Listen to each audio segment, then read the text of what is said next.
آج کی حدیث۔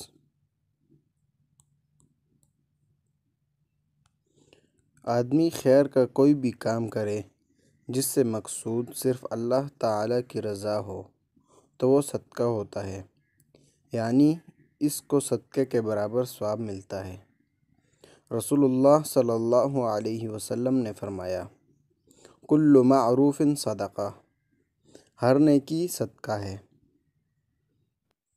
اس روایت کو امام مسلم نے اپنی صحیح میں نقل کیا ہے۔ حدیث نمبر 1005، ماہنامہ الحدیث ازرو، شمارہ 137، صفحہ 16 سے 17۔